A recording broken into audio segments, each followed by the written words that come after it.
Jorge Guachamín Llerena, coordinador de medios comunitarios populares y educativos del Ecuador, CORAPE.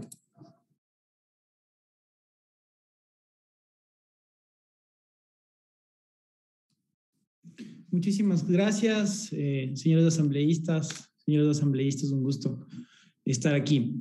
Yo empezaría con algunos puntos. Queremos que sepan que nosotros hemos hecho un recorrido. Hemos hecho 14 conversatorios en 14 provincias justamente con el tema de la ley de comunicación, y eso ha sido importante para nosotros porque hemos hablado con directores de comunicación de medios comunitarios, públicos, privados, hemos estado con investigadores de docentes de universidades, gremios de periodistas como el Colegio de Periodistas, la Unión de Nacional de Periodistas, hemos estado en las 3 regiones.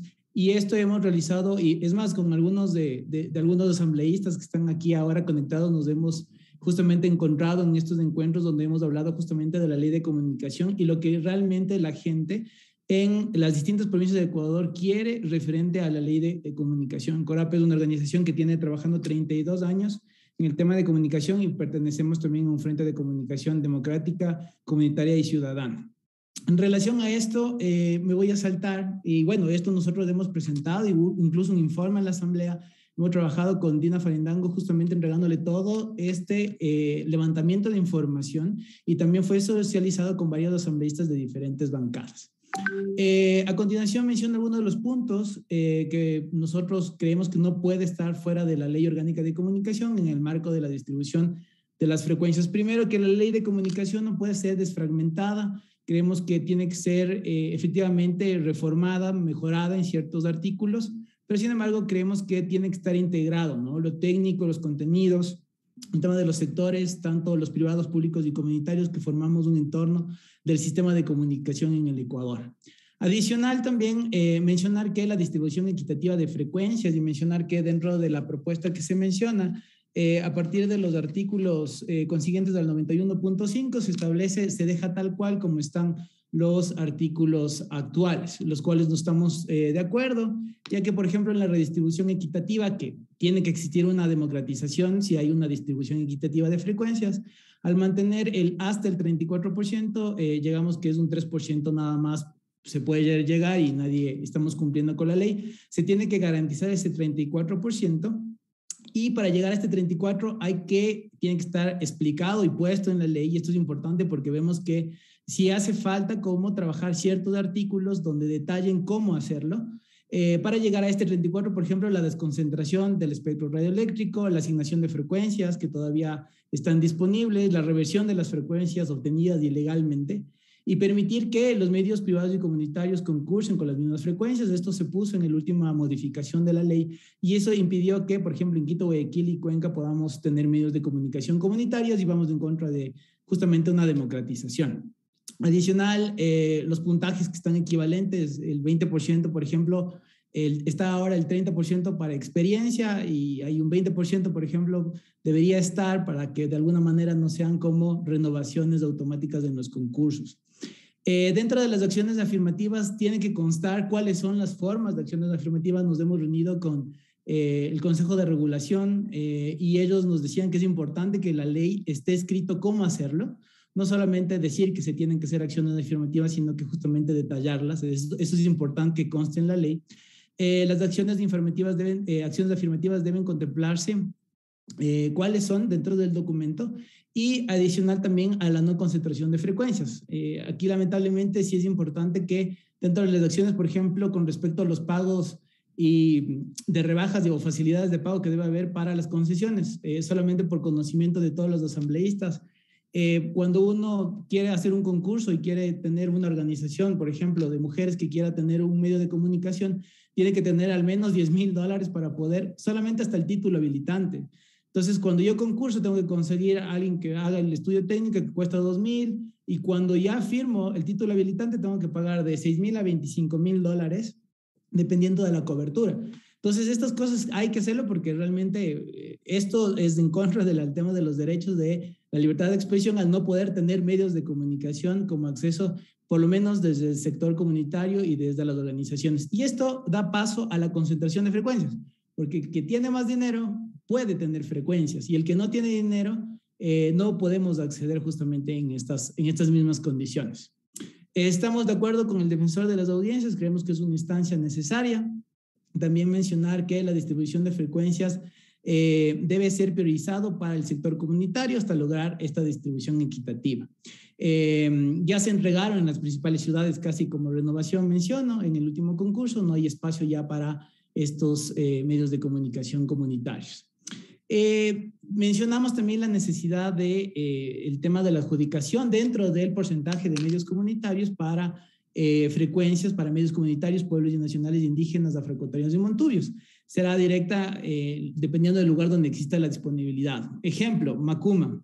Realmente es una comunidad donde ellos quieren tener un medio de comunicación pensando en que no existen más competidores. Ahí está la NASHE, por ejemplo, y el pueblo no tiene forma de comunicarse, no tienen internet, no tienen radio, no hay forma de generar un desarrollo dentro de la comunicación de la comunidad. Entonces, yo quiero que se pongan a pensar que la oportunidad de poder democratizar la comunicación implica el desarrollo de nuestros pueblos al momento de generar una comunicación y a través de un medio de comunicación que en el caso, por ejemplo, de Amacuma, pongo otro ejemplo, Facundo Vela en la provincia de Bolívar, ellos exactamente no tienen forma, no tienen televisión abierta, entonces todo esto, de alguna forma estamos rompiendo el tema de los derechos de que la gente pueda estar informada y comunicada.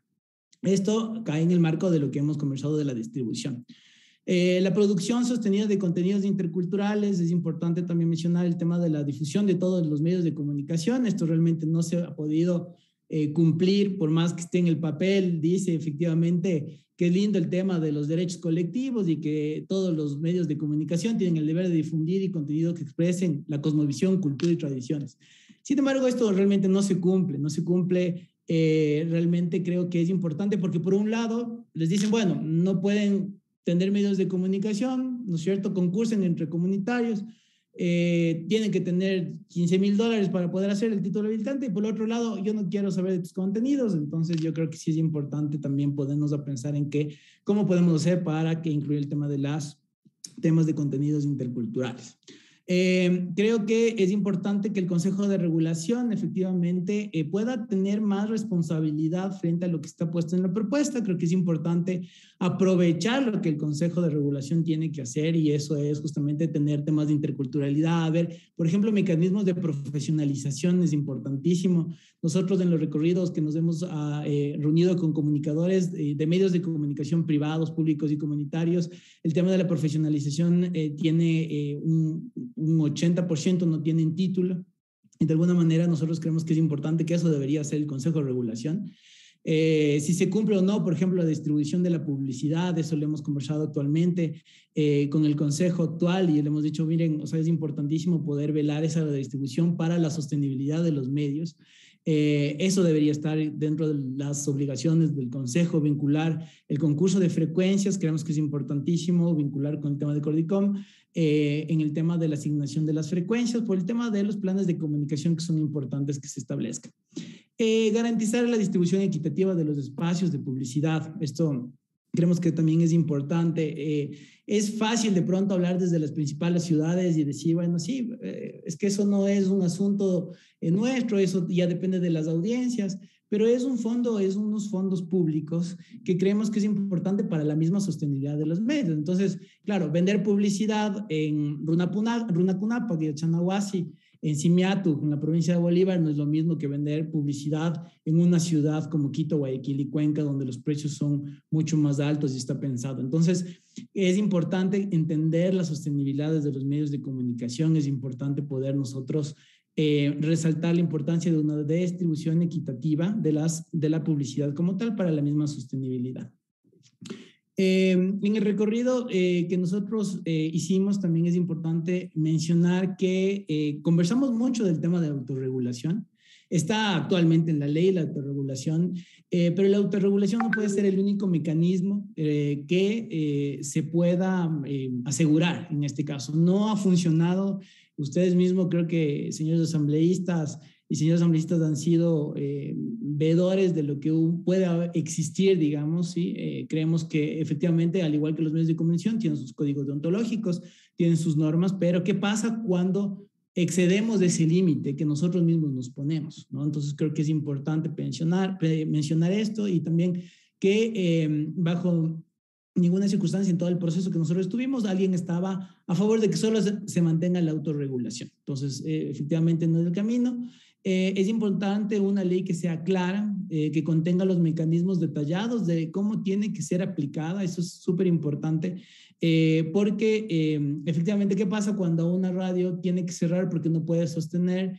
Y hablo de medios privados también locales, ¿no? No solamente en el caso de que piensen que los medios de comunicación necesitamos solamente vivir del Estado, sino que medios de comunicación privados que están cerrando por el tema justamente de la sostenibilidad. Y esto, creo que ¿qué pasa si no se cumple, ¿no? ¿Qué pasa si es que yo transgredo? ¿Qué pasa si yo agredo? ¿Qué pasa si es que yo de alguna manera no cumplo lo que está estipulada en los derechos internacionales y nacionales o en la Constitución del Ecuador?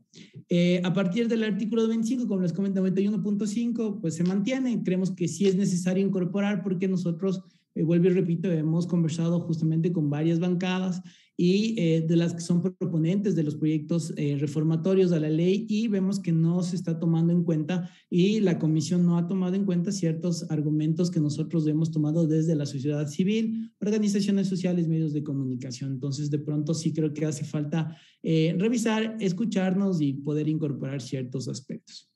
Y finalmente, pensemos que nuestras comunidades necesitan de los medios de comunicación, necesitamos de la información, necesitamos de la prensa, de la libertad de expresión que se pueda generar, y que también son procesos de lucha que hemos venido desde el sector de los medios de comunicación comunitarios, poder tener estos espacios que no nos han sido otorgados y que han tenido que ser de alguna manera luchados, y que no seamos regresivos de derechos, ¿no? Que eso es importante, todo lo que se ha ganado. Entonces, para los que nos hemos visto dentro de las reuniones en las provincias, sabemos que las realidades son distintas de donde venimos.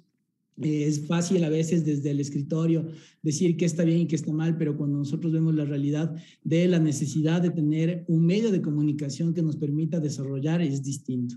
Y cómo sostener también, y cómo el Estado nos tiene que ayudar y aportar en este sentido. Y que, claro, organizaciones como Corape vienen haciendo. Y que los derechos que tienen puedan ser amplificados a través de estos medios de comunicación que ojalá puedan ser propios de cada uno de los pueblos y nacionalidades, comunidades y sectores que representamos en el Ecuador.